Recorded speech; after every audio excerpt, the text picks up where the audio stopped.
UPSC civil services examination 2024-25లో రాద్దాం అనుకునే వాళ్ళకి CSB IAS academy PCM prelims come mains course launch చేస్తోంది. చాలా ఇన్నోవేటివ్గా ఎగ్జామ్కి అనుసంధానంగా ఈ కోర్స్ ఉండబోతోంది. అంటే ఎగ్జామ్ సంబంధించిన అంశాలు మాత్రమే పూర్తి స్థాయిలో ఈ కోర్సులో చర్చించబడతాయి. ఈ కోర్స్ 10 నుంచి 12 నెలల టైంలో ఉంటుందన్నమాట. ఇది నెక్స్ట్ ఇయర్ ఎగ్జామ్కి అంటే 2024 ఎగ్జామ్కి 2025 ఎగ్జామ్కి మీకు యూజ్ అవుతుంది. మే 5వ తారీఖు రిలీజ్ కాబోయే ద కేరళ స్టోరీ అనే హిందీ ఫిల్మ్ ఇప్పుడు వివాదంలో చిక్కుకుంది. ఈ సినిమాలో కమ్యూనల్ హేట్రెడ్ని ప్రమోట్ చేస్తున్నారని, ఆడియో విజువల్ ప్రోపగాండా బ్యాడ్గా చేస్తున్నారు ఒక కమ్యూనిటీ పైన. దాంతోపాటు ఈ సినిమాలో హేట్ స్పీచ్ కూడా ప్రమోట్ అవుతుంది సినిమా ద్వారా అని చెప్పి సుప్రీంకోర్టులో ఒక లిటిగేషన్ ఫైల్ అయింది.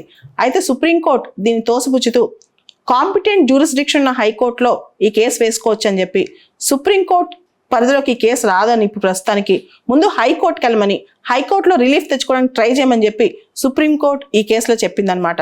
సీజన్ జడ్జెస్ హైకోర్టులో ఉన్నారు, వాళ్ళకి లోకల్ పరిస్థితులు బాగా తెలుసు కాబట్టి హైకోర్టు జడ్జెస్ దీన్ని పరిష్కరించగలరని కూడా వాళ్ళు చెప్పారనమాట.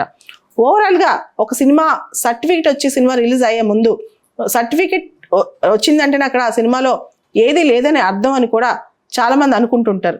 అయితే ఈ సినిమాలో ఎందుకు కాంట్రవర్సీ అవుతుంది, కేరళ స్టోరీ ఎందుకు న్యూస్లో ఉంది అంటే మనం గమనించాలి. ఐఎస్ ఇస్లామిక్ స్టేట్ చాలా పవర్లో ఉన్నప్పుడు కేరళలో కొన్ని వేల మంది అమ్మాయిలు ఇండాక్ట్రినేట్ అయిపోయి మత మార్పిడి చేసుకుని ఐఎస్ టెర్రరిస్టులుగా వెళ్ళారు. అక్కడ చాలామంది జైళ్లలో ఇరుక్కున్నారు, చాలామంది బానిసలుగా ఉన్నారు, చాలామంది అక్కడ ఐఎస్ టెర్రరిస్టులను పెళ్లి చేసుకున్నారు. ఇటువంటి కథాంశంతో ఒక సినిమా రెడీ అయిపోయింది.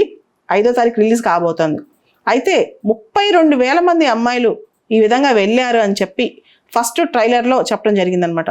దాంతో అంతమంది అమ్మాయిలు ఉన్నారా కేరళ వాళ్ళు దీనిలో ఫోర్స్డ్ కన్వర్షన్లోకి వెళ్ళారా, వాళ్ళు రాడికలైజ్ అయిపోయారా, వాళ్ళని కంపల్సరీగా కన్వర్ట్ చేసి తీసుకెళ్ళిపోయారా, అసలు ఎందుకు ఇదంతా జరిగింది అని చెప్పి వివాదం స్టార్ట్ అయింది. కేరళలో across all political parties, ruling LDF అంటే సిపిఎం పార్టీ, ఈవెన్ సీఎం కూడా దీన్ని ఖండించారు. ఇది కమ్యూనల్ పోలరైజ్ చేయడానికి తీసిన సినిమా అని, దీనిలో హేట్ ప్రోపగాండా ఉంది అని చెప్పి ఈ సినిమా వెంటనే ఆపాలని చెప్పి కూడా సీఎం చెప్పడం జరిగింది. దాంతోపాటు అపోజిషన్ పార్టీస్ కేరళలో మీకు తెలుసు ఎల్డిఎఫ్, ఎల్డిఎఫ్ ఏమో ఇప్పుడున్న ruling party, UDF Congress lead చేస్తుంది, వాళ్ళు కూడా దీన్ని ఖండించారనమాట. కాంగ్రెస్ లీడర్ శశి థరూర్ కూడా దీన్ని ఖండించారు. ఆయన తిరువనంతపురం ఎంపీ, మీకు తెలుసు శశి థరూర్ ఇంతకుముందు, ఆయన కూడా కొన్ని మాటలు చెప్పారు తన ట్వీట్ ద్వారా. ఇంతమంది అమ్మాయిలు కేరళ ఇండాక్ట్రినేట్ అయిపోయి వాళ్ళు ఐఎస్లో చేరాలని ప్రూవ్ చేస్తే నేను ₹1 కోటి ఇస్తానని చెప్పి కూడా ఆయన ఒక ట్వీట్ ద్వారా తెలియజేశారనమాట. సో ఒక సినిమా ఇంత వివాదం ఎందుకైంది అంటే ఈ సినిమాలో కేరళని ఒక వర్స్ట్ స్టేజ్లో, అంటే కేరళని ఇండాక్ట్రినేట్ అయ్యే స్టేట్గా, అక్కడ అమ్మాయిలందరూ ఇండాక్ట్రినేట్ అయ్యి వెళ్ళిపోతున్నట్టుగా చూపిస్తున్నారు. ఇది చాలా తప్పు అని చెప్పి అక్కడ చాలామంది వాపోతున్నారు అనమాట. కానీ దీనిలో నిజాలు ఉన్నాయా లేదా అనే క్వశ్చన్ పోతోంది. ఇక్కడ 32,000 మంది అమ్మాయిలు ఇండాక్ట్రినేట్ అయ్యారు. ఇది ఒక కథ, అంటే 3 అమ్మాయిల కథ అని చెప్పి మళ్ళీ దాన్ని ఆ ట్రైలర్ని 32,000 అనే మాట తీసేసి 3 అమ్మాయిల కథగా మార్చారంట. యాక్చువల్లీ ఈ కథాంశం అంతా కూడా ఒక మలయాళీ నర్సు ఎలా తను ఇండాక్ట్రినేట్ అయ్యి తను రాడికలైజ్ అయిపోయి తన ఐఎస్లో జాయిన్ అయింది, ఆ తర్వాత ఆఫ్ఘనిస్తాన్ జైల్లో తన బతికేలా ఉంది, ఇదంతా కథాంశం జరిగిందనమాట. అయితే సుప్రీంకోర్టులో పడిన కేసులో ఇదంతా ఒక డిస్క్లైమర్ పెట్టాలని, ఇది కేవలం ఫిక్షన్, కల్పిత కథ అని చెప్పి రాయాలని చెప్పి పిటిషనర్స్ కోరారు. అయితే సుప్రీంకోర్టు ఈ మొత్తాన్ని రిజెక్ట్ చేస్తూ ఇదంతా వెళ్ళి కేరళ హైకోర్టులో చూసుకోండి, సుప్రీంకోర్టుకు రానవసరం లేదని చెప్పడం జరిగిందనమాట. అయితే ఇటువంటి కథాంశాలు కొత్త ఏం కాదు, భారతదేశంలో చాలా కాంట్రవర్సీస్ అయిన కథలు కూడా చాలా ఉన్నాయి. అయితే ఏది ఫిక్షన్ ఏది రియాలిటీ ఒకసారి సినిమాటిక్గా చూపించినప్పుడు కొన్నిసార్లు కొన్ని ఫిక్షన్ కూడా రియాలిటీగా కనిపిస్తాయి. దానిలో ఎంతవరకు ఎవిడెన్స్ ఉంది, ఇలా జరిగిన దానికి ఎన్ని కథలు ఉన్నాయి, దీనికి ఫ్యాక్ట్స్ ఎంత, ఇవన్నీ కూడా చూసుకోవాలి. అయితే 32,000 పీపుల్ కేరళలో అమ్మాయిలు కేరళ నుంచి ఇండాక్ట్రినేట్ అయ్యి ఐఎస్లో చేరాలో లేదో ఎవరికి తెలియదు, అన్లెస్ స్టేట్ ఇన్వెస్టిగేట్ చేస్తే తప్పితే. కానీ కొన్ని కేసులు కేరళ నుంచి వెళ్ళిన కేసులు ఉదంతాలు కొన్ని ఒక 10-5 ఇప్పుడు అబ్జర్వర్ రీసెర్చ్ ఫౌండేషన్ అనే ఎన్జిఓ 2019లో ఒక రిపోర్ట్ రిలీజ్ చేసింది. దాదాపు 2014 నుంచి 18 టైంలో 10ల సంఖ్యలో కేరళ అమ్మాయిలు ఐఎస్లో జాయిన్ అయ్యారని చెప్పి. అలా కొన్ని రిపోర్ట్స్ అయితే కొన్ని ఉన్నాయి. దానిలో వేల మంది అమ్మాయిలు వెళ్ళిపోయారని అయితే ఎక్కడ లేదు. 10ల సంఖ్యలోనో 5-10 మంది కలిసి వెళ్ళటం, వాళ్ళు ఇండాక్ట్రినేట్ అవటం సోషల్ మీడియా ద్వారా, ఇట్లాంటి కథాంశాలు కథనాలు రియల్ స్టోరీస్లో కొన్ని తెలుస్తున్నాయి. కానీ ఈ 32,000 మంది అమ్మాయిలు వెళ్ళి ఇండాక్ట్రినేట్ అయిపోయారు అనేది ఎలా ఆ లెక్క తేల్చారో ఆ సినిమా ప్రొడ్యూసర్ డైరెక్టర్ వాళ్ళకే తెలియాలి.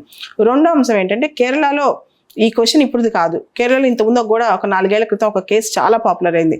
అఖిల అనే ఒక అమ్మాయి, హిందూ అమ్మాయి, హదియా లాగా తను రిలీజియస్ కన్వర్షన్ గురయ్యి తను ఒక అబ్బాయిని, ముస్లిం అబ్బాయిని పెళ్లి చేసుకుందని వాళ్ళ తండ్రే ఆ పెళ్లి క్యాన్సిల్ చేయమని చెప్పి కేరళ హైకోర్టుకి వెళ్తే ఆ టైంలో అమ్మాయి వయసు 23 సంవత్సరాలు. 23 సంవత్సరాల అమ్మాయి ఇండాక్ట్రినేట్ అయ్యి సస్పీషియస్ మ్యారేజ్ అని చెప్పి కేరళ హైకోర్టు కూడా ఆ మ్యారేజ్ విషయంలో రివర్స్ గానే మాట్లాడింది అనమాట. అది అనుమానాస్పద పెళ్లి అని చెప్పి.